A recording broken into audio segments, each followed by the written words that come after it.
But I think the main things is at the end of the day, volleyball is volleyball. It's in the same 9x9 court, and the rules are the same. So we. Is that on the back of your shirt? Yeah, it's on the back of the You shirt. did. A little free shout out for you. And it doesn't matter who's on the other side of the net. You need to still execute to the best of your ability if you want a chance to win. That's right, ladies and gentlemen. We are back for another episode of the 9x9. This is episode 81. Last episode of July of the best 81 square meters. Episode 81 of the best 81 square meters of the best content of in volleyball. My name is Everett Delorme. I'm joined as always by almost 30 now, Mr. Rob Hey. St. Clair. 29 this past weekend. Had a birthday. Happy belated, Rob.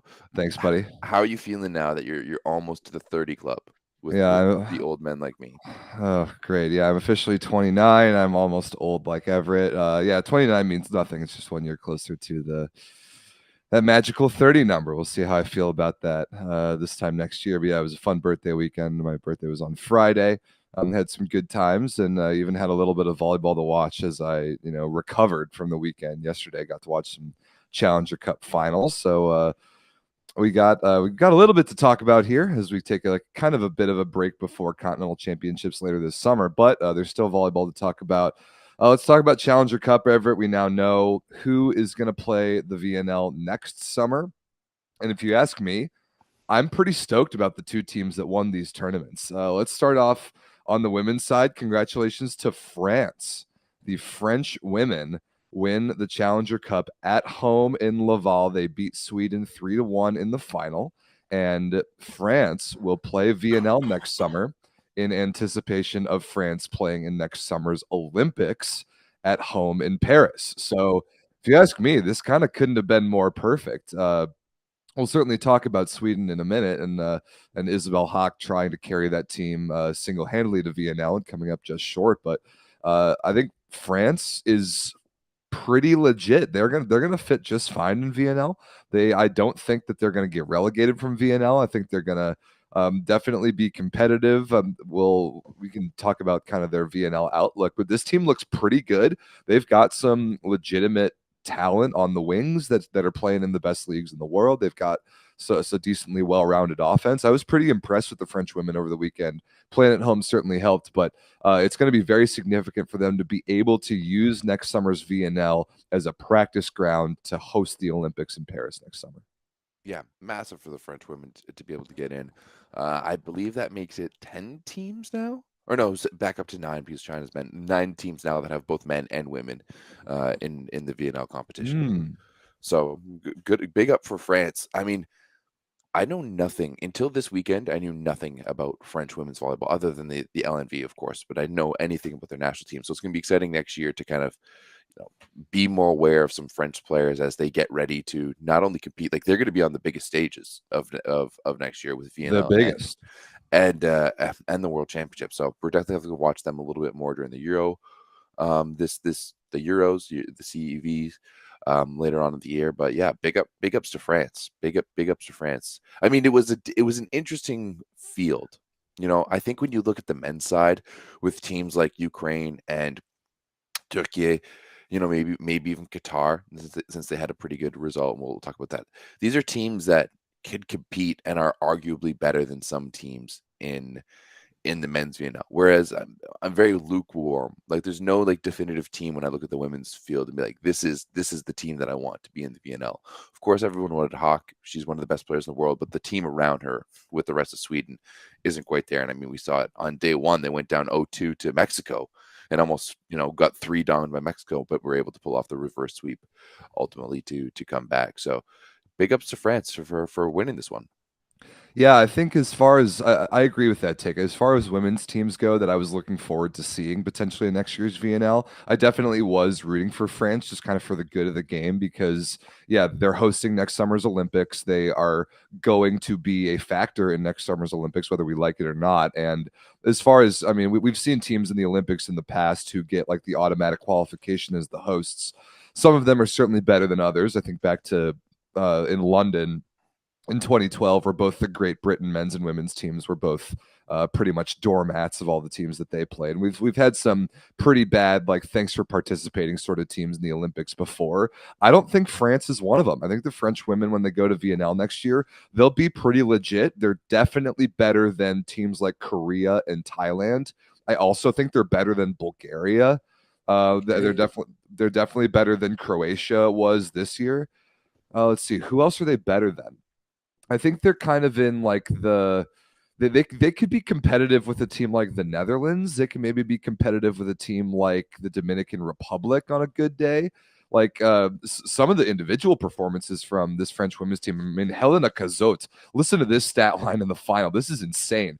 23 for 37 attacking, 62% kills, 51% efficiency, and in reception, 45% perfect, 68% positive, plus 2 aces for 25 points in 4 sets. That's as good of a stat line as I've seen all year anywhere in any competition, especially on the women's side. Like, that's an absolute masterclass. And I've called some of Cazot's games in Italy, actually, so I was familiar with her. I knew she was a baller, but I didn't know she was like this. Like, this is sick. That's an incredible stat line. And the nice thing about France was that she wasn't the only player. Lucille Giquel, sorry, my French isn't very good, was similarly good. I mean, 23 points, 19 for 46. They were decently good in the middle. They had 9 aces as a team to only 9 errors, plus 10 blocks. Like, this French team was actually the best team in the Challenger Cup. Sure, they got a good draw and they got the home court advantage, but I think they deserve to be in VNL a little bit more than Sweden does right now. Yeah, I mean, hey, they won the game, right? And I Sure think that in itself. But you're right. I'm excited to watch some of these French players and these teams. But big ups to France for winning it all. Yep. So let's look at the entire Challenger Cup women's bracket. You see there's Sweden getting to the final. You see Ukraine. I think they ended up taking third, not that third Fourth. place in this. They lost to Colombia. Yeah, lost to Colombia. Completely doesn't matter. Yeah, that bronze medal match is completely meaningless.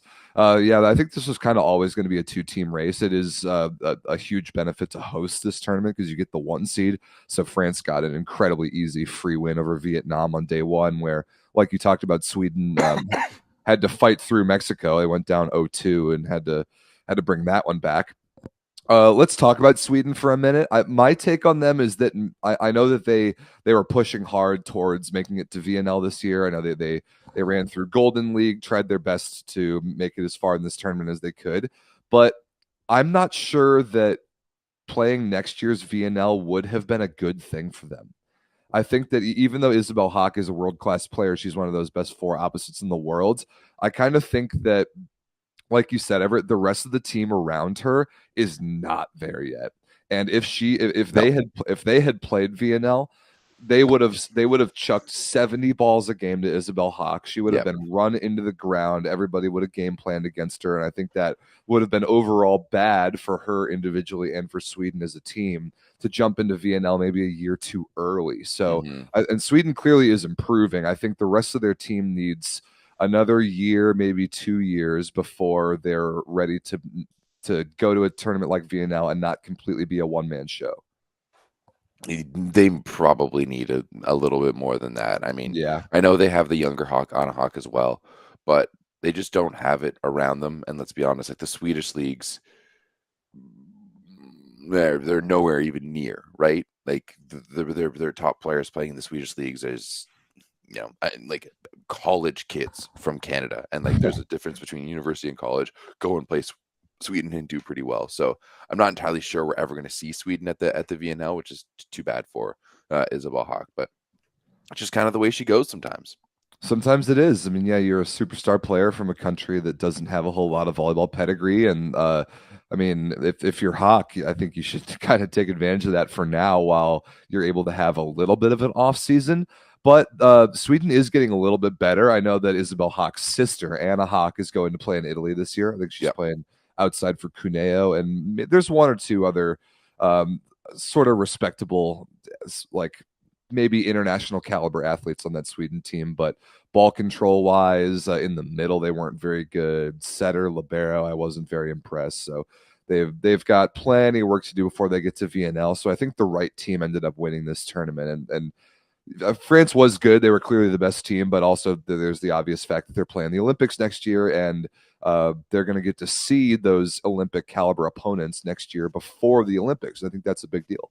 How about Croatia, who doesn't even make it out of the first round? That was that was you lost to the team that got fourth, right? You lost to the team in the quarterfinals that got fourth. So just really, really not a good showing from Croatia, which is really too bad because I thought they were pretty decent last year's VNL. And I remember Croatia, even back in 2019 when Canada was going through the Challenger Cup and being wary of them, I think they went to 5 with Canada in the finals. So that year, I mean, it was a little bit different. Canada was like leading the game, and then Autumn Bailey, one of our left side hitters, tore her ACL in the third set and just rattled our team. So they had to, open the door a little bit for Croatia. But yeah, this probably is going to be the last we see from Croatia. I would assume.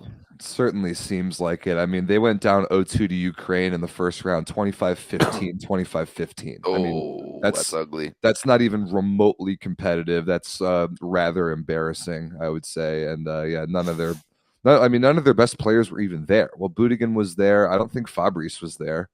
No, she wasn't there. So I mean, it didn't even seem like, again, Croatia didn't seem like they put their best foot forward.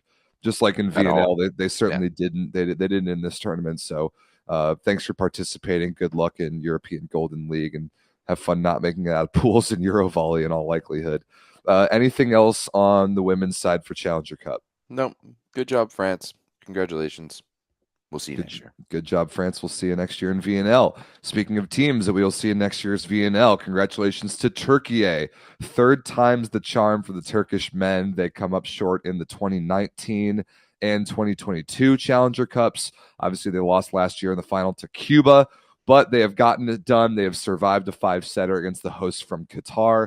They also beat Ukraine in 5 in a match that was basically the final in the semis. So the Turkish men will play VNL next year. They join the Turkish women. And I agree that this was kind of the best outcome as well. I mean, whoever won between TÜRKIYE and Ukraine should have definitely won the final. And I'll be the first one here to thank TÜRKIYE for not blowing it in the finals and saving us from a reality where we had to watch Qatar go 0-12 in next year's VNL. Thank you. Thank you for not making that a reality. Maybe it would have been nice for it to be a little more convincing in the finals, but yes, TÜRKIYE will play next season's VNL, and I think that if they have all their players healthy, which is a huge if they have all their players healthy, they could make a little bit of noise in next year's tournament. So I think this is good.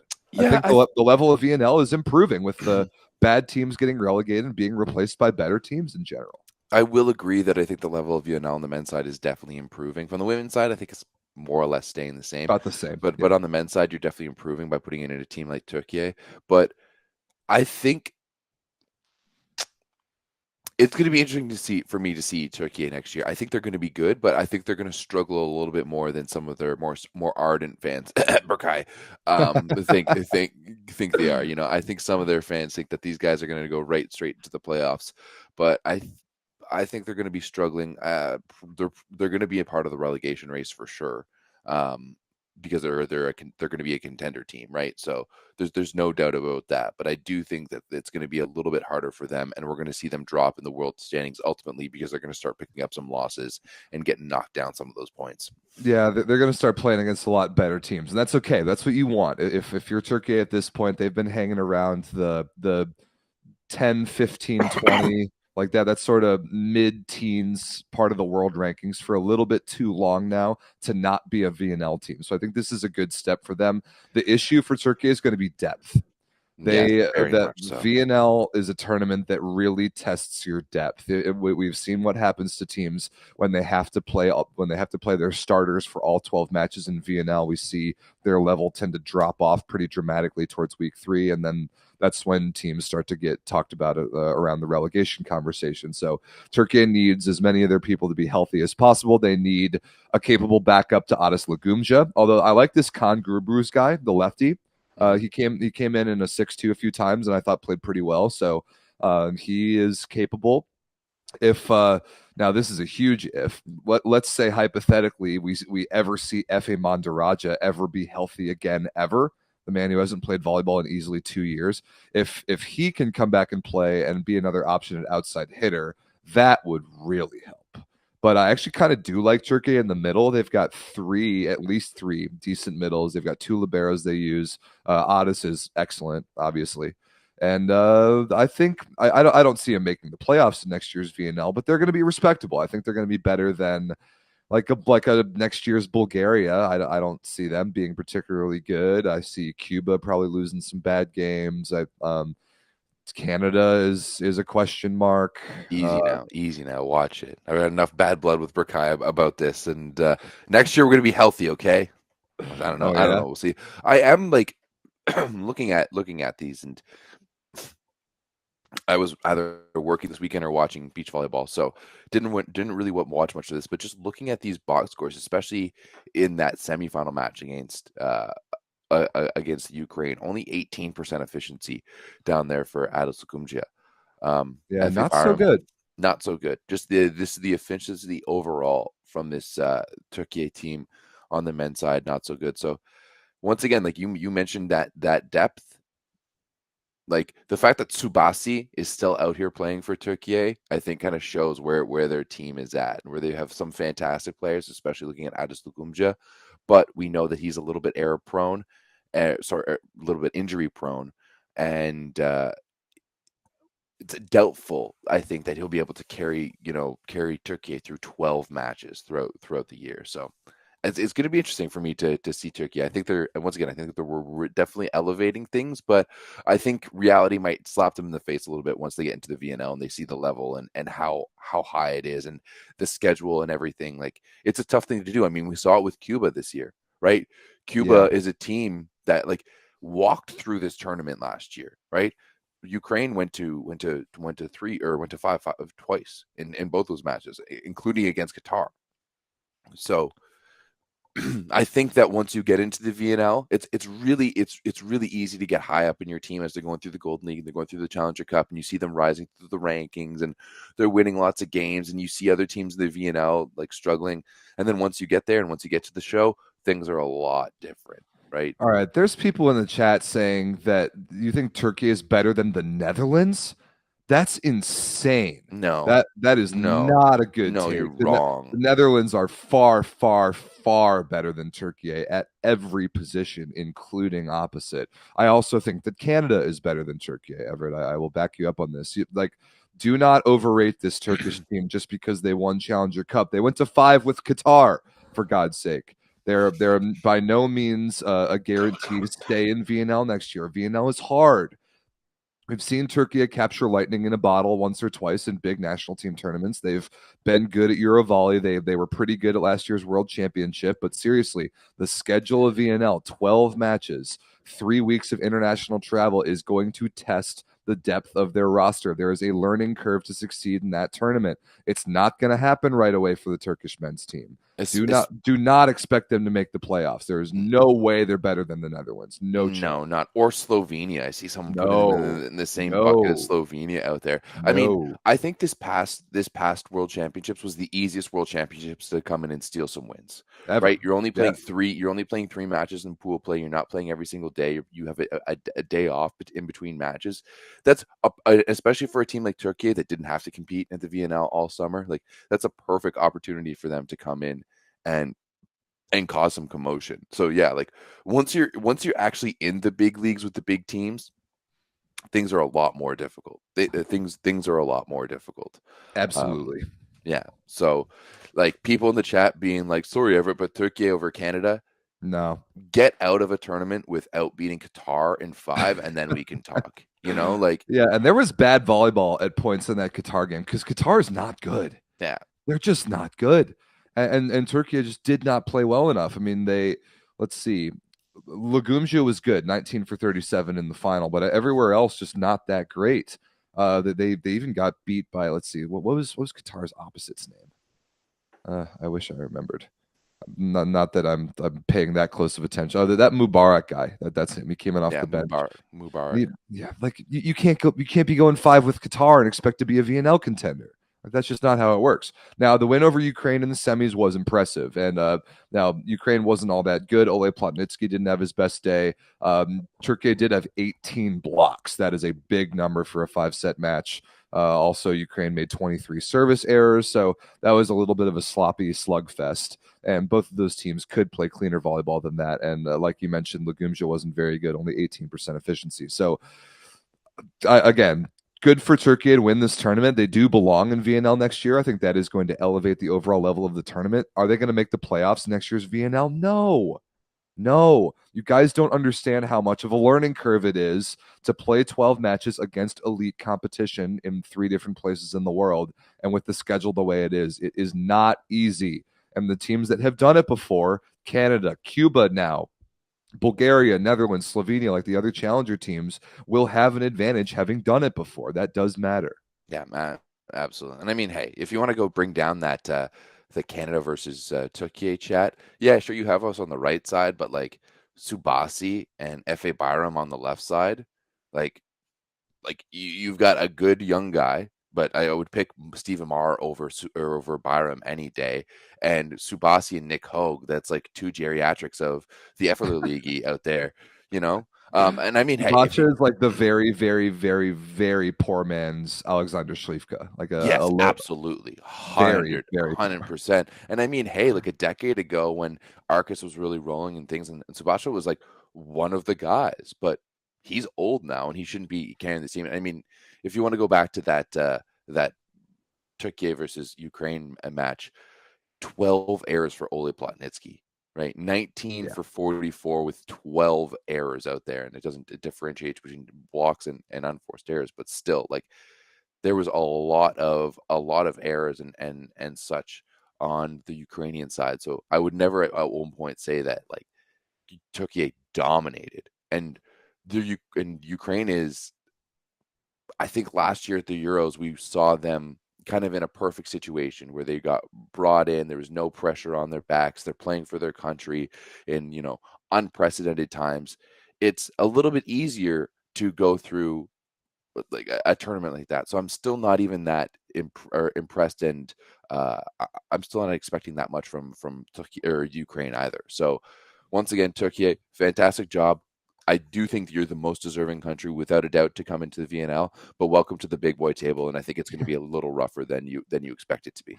I agree. I mean, Turkey dropped a set to the Dominican Republic, which you should not do. There's a lot about this Challenger Cup tournament that I don't like. Like Qatar getting the 1 seed as the host and getting just a laughably easy bracket. They got to play Thailand and Chile. Like, get out of here.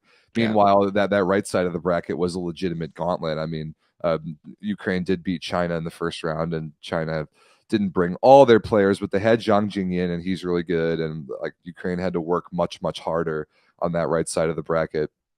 Whatever. The Challenger Cup is the Challenger Cup. It does a good job in giving us our last VNL team, but I think we've already talked about it enough. Yeah, good absolutely. For Turkey. We'll see how it goes for you next year. We'll see how it goes for you guys later on at the Euros this summer. Volleyball, right? Yes, indeed. That will be a pretty good indicator once they start to get up against some really legit teams. I was actually just recently starting to look at some of the pools and some of the situations for Eurovolley because I haven't looked into it at all until just yesterday. Turkey does have an easy pool. They have France, and then they have a bunch of trash teams. They have France, then they have Greece, Romania, Portugal, and Israel. So they'll get out of pools no problem. But we'll see if they can get past that round of 16 in Euros, which we'll talk about in a couple weeks. But yeah, good for Turkey. You're going to VNL, but please temper your expectations once you get there. Please. There's an interesting comment in the chat here from Emil Keith Antonio. VNL Challenger Cup should be a single round robin. I kind of agree with that. I don't hate that. Yeah, you put because these other teams like let's see, Thailand, Tunisia, Dominican Republic, and China, like they all flew to Qatar to play one match and they go home. Mm-hmm. So I kind of like the round robin idea. Yeah, have all 8 of them have them play each other, or maybe not a full round robin because 7 matches per team is probably too much. But I like that better. It might produce a bit more worthy of a worthy of a champion, or at least like get a little bit more out of that tournament. I don't hate that idea. That's In a good in 2019, it was 2 pools of 4. Really? And then they moved on with the top 2 teams moving into the semifinals. It was I'd like be okay with that. you play 3 matches in the pool play, semifinals, and then finals. Yeah, I'd be okay with that. Yeah, it's really just like a 3-day thing with the 4. I mean, half the teams only play 1 match, and they go home. All right, whatever. I think that's plenty of info about the Challenger Cup. Before we move on to some, we got some fun Discord stuff that our friend Beandog put together. Top 10 polls of men's players in the world at each position. That's been the topic of conversation after VNL. We'll get into that in a minute, but first, what we have to talk about first is that volleyball.store. Everett, let the people know. Absolutely. I may be sick right now. My voice might be all gravelly, but still, you guys have to head over to that volleyball.store. Use the code SPICY for 15% off your entire order.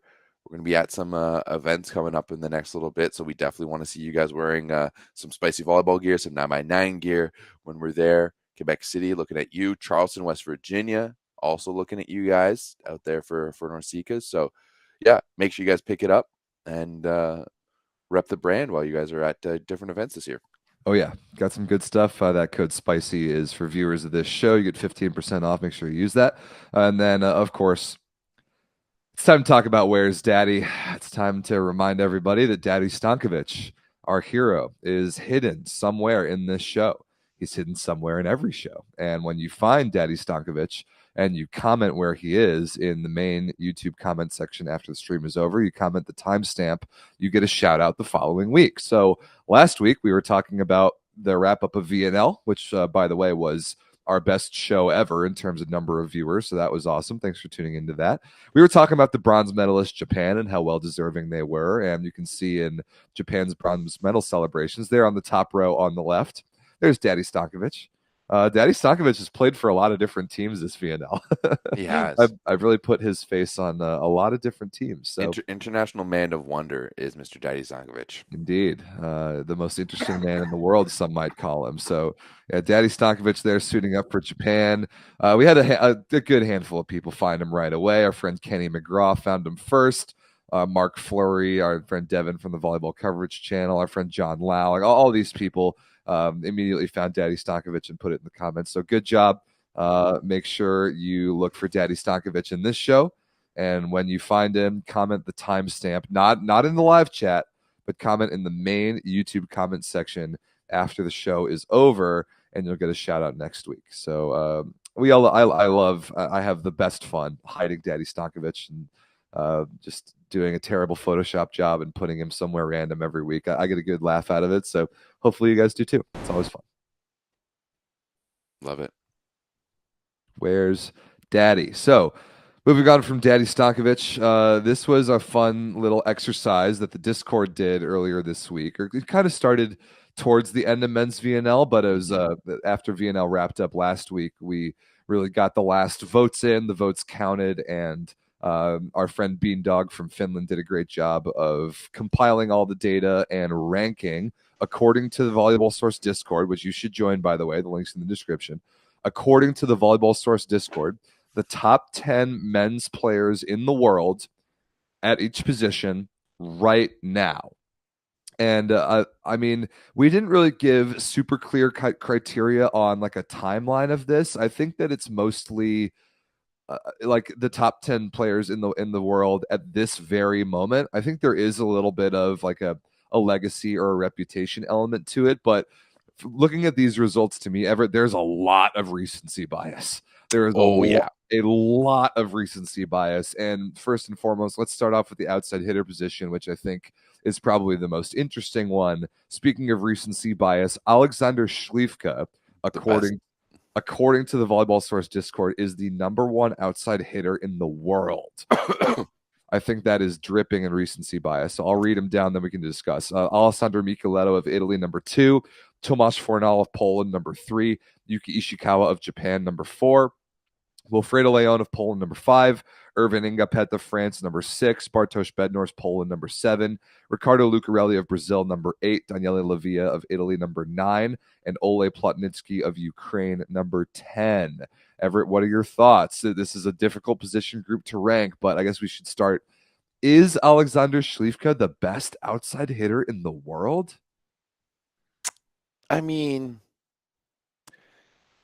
if you're going with the recency bias, I can see why. He had a fantastic VNL. He has won 3 straight. He's the only Zaxa player. I think him and Kaczmarek is the only Zaxa player to now win 3 straight Champions Leagues, right? Smith. Yeah. Yes, you're right. But so he's definitely up there. But man, did Śliwka have a better VNL than Ishikawa? Right, entire tournament, maybe not. I mean, Śliwka didn't play week 1. Ishikawa played like every match, and Śliwka was just absolutely insane in the 3 matches in the VNL final. But this seems to me to be really, really influenced by recency bias. Yeah, absolutely. Really Leon heavily. Down there at 5 is interesting. Yeah, I do like Ishikawa at 4. I think that's actually exactly where I put him when I made my list for this. But I mean, I put Igor Kliuka way up there, and he's not even anywhere close. Now, like, Russian players are a tough one because we haven't seen them very much. But when we get later on into some of the other positions, there are some Russian players that show up, or some players that play in the Russian league. So I put Kliuka up really high. I put Aaron Russell up really high. No Americans on this list. Yeah, no Russell or TJ DeFalco. Right. DeFalco was the best, arguably the best left side hitter in the Bundesliga this year. I think Plotnitsky being in there is questionable at best. I mean, at the end of the day, like if Plotnitsky was one of the top 10 guys, he would be starting on a team on a regular basis. And the reality is that he's just not. I know the situation at Perugia is a little bit different, but it's really hard to see, especially like you're telling me he's a top 10 outside hitter and he couldn't even get his team past the semifinals of the Challenger Cup. There's some things to look at there. So I know that we value Plotnitsky a lot, and we've joked about a lot throughout the regular season that, hey, maybe we need to free Plotnitsky. But this is the 10th best outside hitter in the world. I would disagree with that. I actually did put him at number 10 when I made my list. Oh. Yeah, I think Ole is amazing. I think he's really good. Who did you not have on your list here then? Lucarelli, I didn't have. Okay. I don't think I had Bednarz. Like, I don't think I definitely wasn't willing to put 4 Polish guys in the top 10. I know we talk about their outside position group being ridiculous, and it is the best in the world. It's insane how good they are at this position, but I definitely didn't put 4 of them in my top 10. I had Micheletto, I had Fornal, I had Ishikawa, I had Leon. I think I had Ingapet in there somewhere, but I don't think I had Bednarz. I didn't have Lucarelli. I definitely did have Igor Kliuka and Aaron Russell. And then the rest, it was all kind of shuffled around in some order.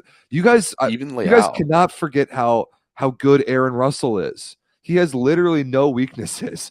He's amazing. He's 6'9". He touches high. He hits unbelievable on all 3 spots in the court. He's a world-class server, and he's a world-class ball control player. He's amazing in reception. Just because he played in Japan this year, you cannot forget about how good my boy Aaron Russell is. Yeah, fair enough. And like, even missing Leal, right? And Leal like carried Brazil to a medal at the World Championships last year. He did. He's still like, it's a lot different when Leal's out there. We're going to see him probably for the Olympic qualifiers. So yeah, there's definitely some omissions on this list, but I think it's always tough. Like, someone's always going to be left out when you're doing a top 10 like the list. Oh yeah, right. All right. What's the next list that we're going to look at here? Let's look at the middle blockers list. And there were a couple on here that I was surprised by, but I think at the top, there's no doubt that Robert Landy Simon is number 1. Absolutely no question. That was a no-brainer. So I'll read him down once again, then we can talk about him. Robert Landy Simon of Cuba is number 1. Mateusz Biniak of Poland is number 2. David Smith of the United States is number 3. Agustin Loser of Argentina, number 4.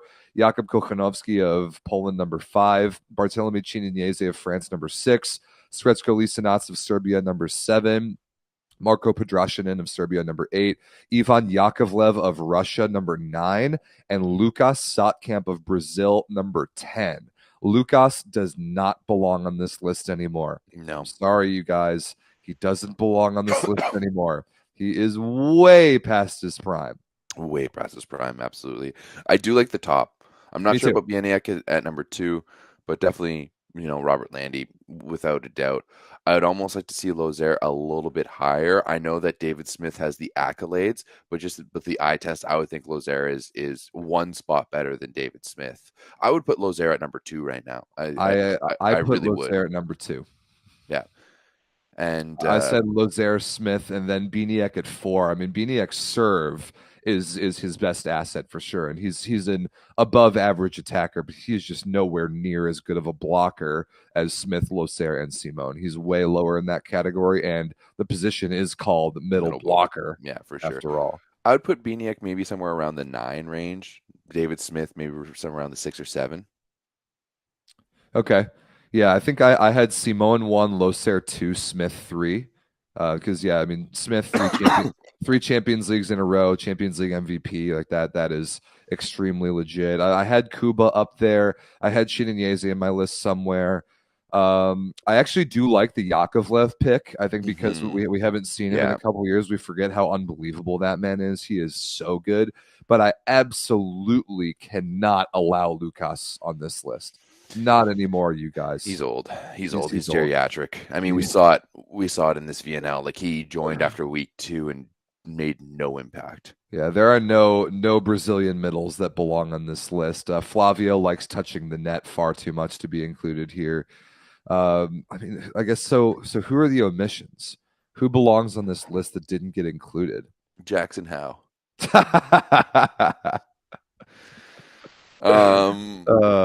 I do love Jackson Howe. Yeah, I'm trying to think. Like, do we want to look at any like an Anzani or a Russo or something like that? Like, yeah, a put couple an of Anzani like sneak into the top 10 there without Lucas Otkamp. I wouldn't hate that. So let's see the couple middles that just barely did not make the cut. Norbert Huber, Ilyas Kirkaev, who that would have been crazy to put him on there. Taylor Averill, Sebastian Solé, maybe not so much anymore. Once upon a time, definitely. Yeah. Then actually 15th on the list is none other than Daddy Stankovic, who I think might have gotten some meme votes. Speaking of meme votes, Tobias Crick, number 17. Get out of here. That's insane. I mean, I'd pick Brema. Like, Brema to me. Brema was all the way down at 32. That's unforgivable. That guy is really good. That guy, if I don't know if he's top 10, but he's just outside of the top 10. Like, I think he's sitting in like an 11 or 12. And I think after a year at Modena, this year after a year at Modena, Brema is going to be up there. Like, I think agree. We saw him be the only effective German player throughout the entirety of the VNL, and now he's going to go through the Superliga. Yeah, he's about to make a name for himself if he can stay healthy. Yeah, I agree. Yeah, Brema 32 is a crime. Russo 31 is a crime. Yeah, I think Jan Kozamernik at 23 is a crime. Kozamernik's really good. He's easily better than Lukas right now. He's better than he could have cracked the top 10. I like Kozamernik a lot. Let's see. I think maybe something like Alex Grozdanov. He's top 10, but dude, Grozdanov isn't even in the top 40. Oh yeah, no, that's an absolute shame. Huge omission. You people are not watching enough volleyball if you don't know how good Alex Grozdanov is, or watching us enough, because we talk about Grozdanov on we praise him a lot. So we do. I mean, this is voted on by the Volleyball Source Discord, and Beandog did intentionally go in and remove individual votes that he thought were just memes. So he tried to do that, but if it ended up with Crick at 17 and Brema at 32, I think there might be a little bit more memery happening than was counted in these votes. Yeah, Crick got a first place vote. That's clearly a meme vote, so we can throw that in the trash. But Simone number 1 is a no-brainer. I agree that Bieniek is a little bit overrated in this list. I think that Lozère is number 2. That guy is so good. The way he's playing right now is absolutely phenomenal. And like it's interesting to see like Like Smith isn't the biggest guy out there. Kuba, Lozere, like these are smaller guys all around who are dominating with speed and smarts. You know, it's they know the game so well, and they play it in such a perfect way, and it's almost kind of revolutionizing the middle blocker position a little bit. I mean, you're always going to have room for those guys, but when you look across this list, there's such a variety of different styles of play. Like if you compare Kuba to Tunanyese to Lozere to Simon, there's so many different styles of plays for the middle blockers, and I absolutely love that. And there's a lot of innovation happening in the men's game right now around the middle blocker position. That's sort of these drift routes that we're seeing people run. Loser is really good at them. Even Chinanyeze runs them. Simone will run them a little bit, just jumping sideways. Like the way that high-level offenses are creating space now with their middles, doing this crazy approach path stuff is really innovative and is kind of highlighting the different levels of skill and the different styles of middle that we have in the world right now. And it's really cool. I'm a huge fan of. I mean, you and I are both former middles, Everett. We got to give middles some love when they deserve it. And both like former like small middles, too, right? So we had to find different ways to be effective. We did. So yeah, we love these guys. Mostly good list except for Lucas at 10. I really don't like that pick at all. Yeah. Let's move on to the opposites. So the opposite position. Spicy. This is pretty spicy. So we've got Namir at number 1. Namir of the Netherlands at number 1, I think, is a pretty popular pick. But after that, it gets interesting. Maxim Mikhailov of Russia, number 2. Okay. Matt Anderson of the United States, number 3. Svetan Sokolov of Bulgaria, number 4. Bartosz Kurek of Poland, number 5. Adis Lagumzia of Turkey, number 6. Łukasz Kaczmarek of Poland, number 7. Ivan Zaitsev of Italy, number 8. Jean Patry of France, number 9, and Alan Souza of Brazil, number 10. Okay. We need to get into this list a little bit because there is definitely, you've got some veteran bias up at the top there with Mikhailov, Anderson, Sokolov, and Kurek. Now, I know Sokolov has been playing in the Russian league and been somewhat relevant, but like we haven't seen him in a while. I don't know how Sokolov makes it up there. It's not like he's playing internationally. You're telling me that Adis Lagumzia is better than Łukasz Kaczmarek?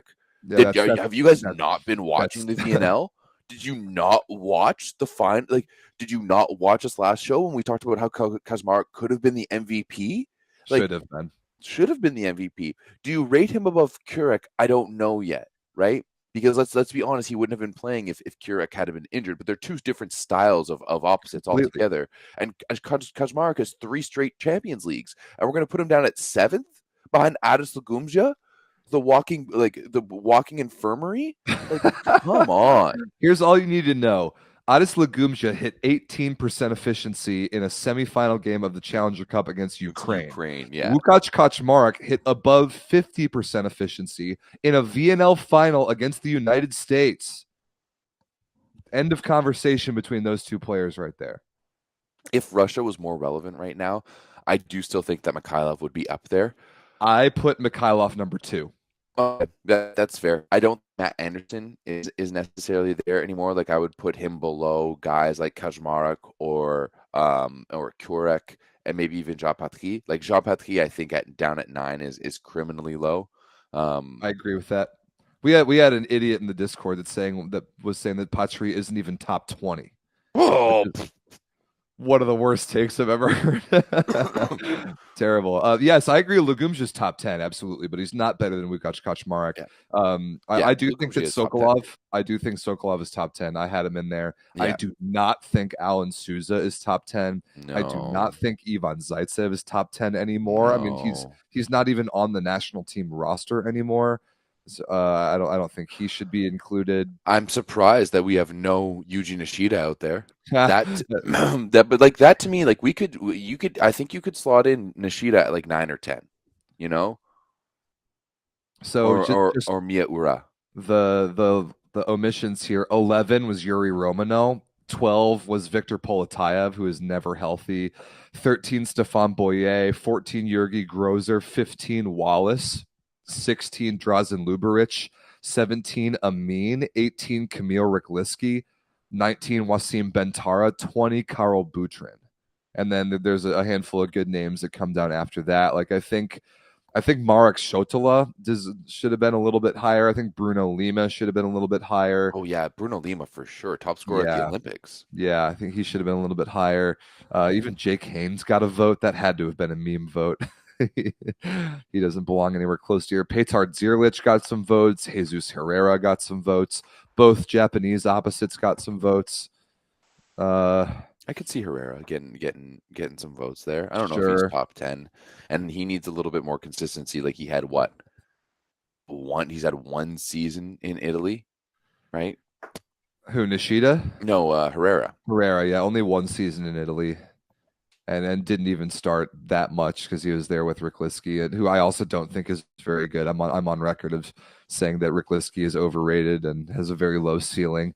So I don't think he belongs in the top 10. Yeah, I definitely wouldn't put Allen in there. I definitely wouldn't put Zaitsev in there. I put Patry a lot higher. Mm-hmm. I put higher than me, but I put Kaczmarek a lot higher. I put him higher than Kurek, actually. Really? I did, yeah. Wow. I mean, I guess like Kurek plays in Japan. The chilling Kaczmarek in won Japan. He's big in Japan. Champions Leagues. Yeah. I mean, I've been saying for a long time that I've almost think that Poland should transition to Kaczmarek, and I wonder now after this VNL if that's going to happen. It's going to be interesting to see how they play out at Euros and for the Olympic qualifiers later on this summer. Yeah, we'll see. We will see. I mean, I didn't put Boyer top 10, but I could have maybe seen it because of how good he was this club season. He was you could slot him in like a 10 or a 9. Yeah. Maybe an 8. Patry is better. I think that's not debatable, but especially on the national team level. But Boyer was the best player in the world for the first half of the club season. He was amazing. He was fantastic. And he won the Plus Liga. Mm-hmm. Whereas Herrera, yeah, he's down there. Nishida is in fact injury prone. I agree. It's funny. In the distant, like past the top 20, Nishida was 23, Miyaura 24, right next to each other. Okay. I also think that just might be because of the Discord, because there's an anti haiku sentiment in the Discord. We don't have very many like staunch Japanese fans who are flooding other social media outlets. Yeah, there's a lot of like the Discord's cultural influence in these lists. Definitely, like it's not. I mean, we got decent voting numbers here. There were a lot of people, a good amount of people that participated in these votings, but there's definitely some of the influence of the Discord's culture, which is awesome. I love the Discord's culture.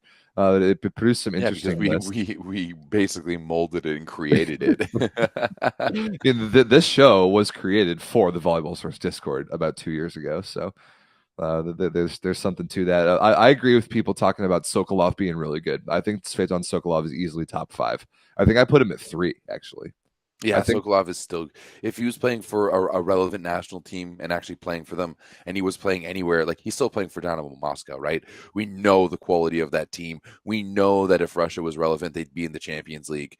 Who won the Russian league last year? I don't even know. Zenit Kazan did. Zenit Kazan, okay. Yeah, with Micah and Sam Daru of all people, and Mikhailov, and yeah, they were super good. But yeah, Sokolov, he wasn't very good for Bulgaria at the World Championship last year, which was the last time we saw him play in a national team tournament. But club-wise, he's been extremely good. Yeah, somebody brought up the 2019 Lube season when he was amazing. That's kind of ancient history at this point. Yeah, I think Sokolov's really good. Yeah, no doubt about it. And I mean, at the same time, I also think that like whenever you put on that Bulgarian jersey, it's a little tough sometimes. I've seen him play for Bulgaria, and I know there's a reason that he doesn't like it, let's say. No, he does not. He does not. It's taken a lot of time off from the national team here lately. All right, anything else about opposites? No. All right, let's move on to setters. Top setters in the world, according to the Discord. Number 1, Micah Christensen of the USA. Number 2, Luciano De Cecco of Argentina. Number 3, Antoine Brizard of France. Number 4, Bruno of Brazil. Number 5, Simone Ginelli of Italy. Number 6, Marcin Janusz of Poland. Number 7, Riccardo Spertoli of Italy. Number 8, Pavel Pankov of Russia.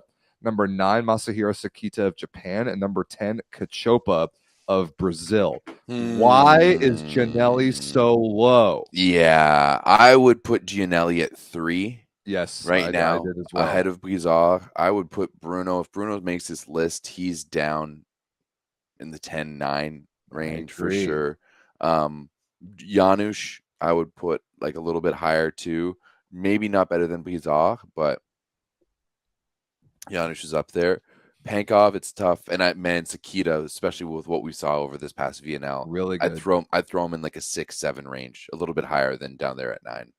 Yeah, Bruno at 4 is by far the worst pick on this list. Same with Gianelli at 5. I mean, he sure Perugia blew it this club season in epic fashion. We've talked about it a lot on this show. Italy, Gianelli himself didn't play very well for Italy at the end of VNL there, but he was by far the best player at the World Championship last year. You got to remember how good he was and how good he can be. He's way better than Bruno at this point in both of their careers. Gianelli is better than Brizard as well. My list was Micah, DeCecco, Gianelli, Janusz, then Brizard at 5. Okay. And Okay. I think I put Spertoli at 6 actually, and I think I put Sakita at 7. So I was kind of close to this list. Ooh, I would still put Sakita over Spertoli. Really?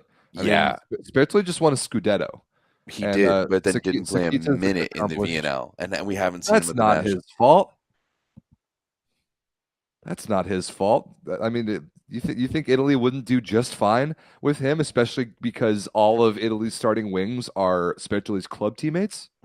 I think Spertoli is very level head. Like I still think that they would do just fine, but I think that Sakita makes the guys around him better, right? I think Sakita adds more to the offense and adds more to how they're able to play the game than Spertoli does. I think Spertoli is very level-headed. I think his location on the ball is really, really good. He's just solid all around. But I don't think he's gonna like add that extra dimension to your offense that's really gonna blow you away, which I think Sakita does. I really think that he adds a different dimension with the way he runs it, how fast his hands are. He's getting one-on-ones. Like the fact that Japan is so like the fact that to me, like I think that some of Japan's middles are some of the best in the world right now because of the way Sakita sets them. Maybe not like defensively, but he opens things up for their middles so well. And they're not that good. Like there's no Japanese middles on that list, but yet we talked about how relevant Japan's middles were throughout the entirety of the VNL, and that to me is all due to Masahiro Sakita. He needs to be higher. I would definitely put him higher than Spertoli. I would not. I would not just yet. I mean, the Japanese middles aren't even top 50 in the world in attacking. They're certainly not top 50 in the world in blocking. But yeah, Sakita gets them in the openings. Even I could score in the openings that he gets them. Sakita is really good. I agree. I think he's fantastic. But I'm not considering just the VNL. I'm not considering just national team. Spertoli winning a Scudetto is way bigger than anything Sakita will ever accomplish in his club career. I mean, that's hard because he's only going to play in Japan, right? So he played in Poland for a year and then went back. He played in Poland for a couple of years, yeah. Played for like mid-tier at best Polish teams in the Plusliga for a couple of years. Yeah, I played for Lubin for 1 year. Yeah. So omissions here. Tony Uti was number 11, which I could have maybe seen him cracking the list even at his age. Matias Sanchez, number 12. Paulo Porro, number 13. I completely disagree with that. I thought that's a meme for sure. Yeah, definitely. I do like his upside. Maroof, old man Maroof at 14. Miguel Tavares at 15. I don't know about that. Johannes Tila, 16. I actually do kind of like him. Maybe a little bit higher for him even. Jan Firle, 17. Micah Ma'a, 18. Lucas Campa, 19. Gregor Ropret, 20. No Josh Tuaninga anywhere on the list. Where's Luke Herr, guys? Come on. What's going on here?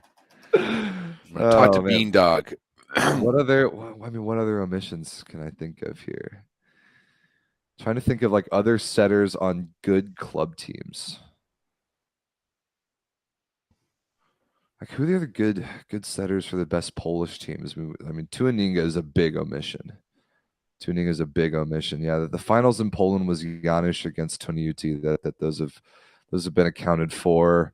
I guess Tavares for Xavierche. I guess that's fair. He's Mhm. staying there for another year. I do like Tila at Berlin. I think he's really good. I actually do like the Pankov pick. I have a tough time comparing him to everybody else because we haven't seen him in so long. But Yeah. I also don't.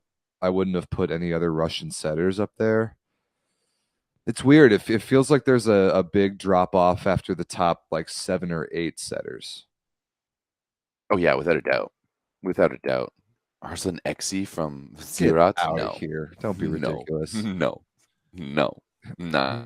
He, No. he could barely lead his team past Qatar and Challenger Cup. Get out of here. Exactly.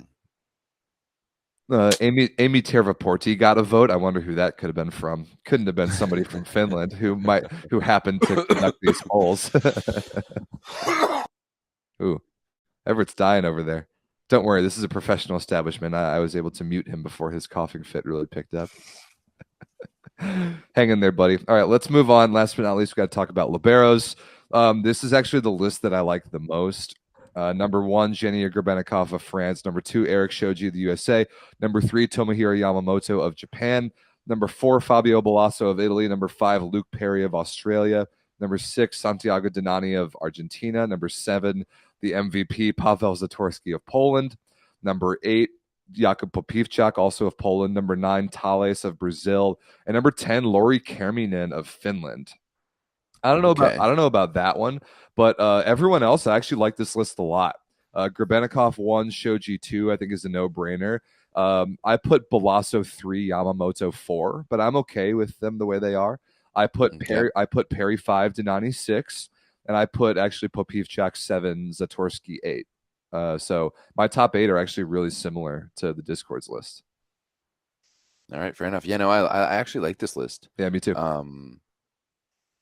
Zatorski over Popivchak? I'm not entirely sure. I know we saw Zatorski play this VNL, so okay, I'll give you that. Kerminen, where did he play this year? Russia. He's Okay. Dynamo Moscow, I think. So yeah, I like Kerminen as there too. I'm trying to think of anyone else who would deserve to be in this top 10. So Yanni Kovacic of Slovenia was 11th. Yeah. He was next up on the list, and then there was a drop off. Benjamin Diaz of France, I actually really like. He's really good. He's going. I think he's going to the Plus Liga next year. I can't remember where, but he's rock solid. Ilya Fyodorov is this young kid that plays libero for Zenit Kazan. He's Russian. He's actually really good too. Scanferla, the Italian guy, Mikey, the Brazilian guy, they're down there. Tomohiro Ogawa must be the backup Japanese libero. I know nothing about him. Kuba Havryluk is a young Polish libero who's really good. Zenger of Germany. Landon Curry got a couple votes. Well, let's go. Which is cool, but he's definitely not in the top 10 yet. No. Yet. I hope that he gets there. I actually kind of like this list. I definitely wouldn't put Thales anywhere higher than 9. Clearly, his best skill is jump serve reception. He's really, really good at receiving spin serves, but float serve reception and defense, I don't think he's anything special. So I'm okay with Thales at 9, but not anywhere higher. I don't know. I kind of like this list. I don't have I don't have any complaints here. This list is solid. Good job, guys. You did well. Yeah, good job, Discord. You figured it out. Okay. And anything else about these top 10 lists? I think this is a pretty fun exercise. No, I definitely think we should do this some more. We should. Yeah. Everybody likes ranking things. Everyone likes when their voice is heard. So absolutely, if you want your voice to be heard, make sure you join the Volleyball Source Discord. The link's in the description. It's the best online volleyball chat community in the world, and it produces a lot of great memes. It's always a good time. Like I was saying, the Discord's culture influenced these lists. The Discord's culture is something else. it's morphed into its own thing now. We have no control over it anymore. It's quite the hive mind. Yeah, we have lost control over it, and that's great. I think that's a great thing. We have idiots in the Discord, and I think that's kind of how we know that we've made it.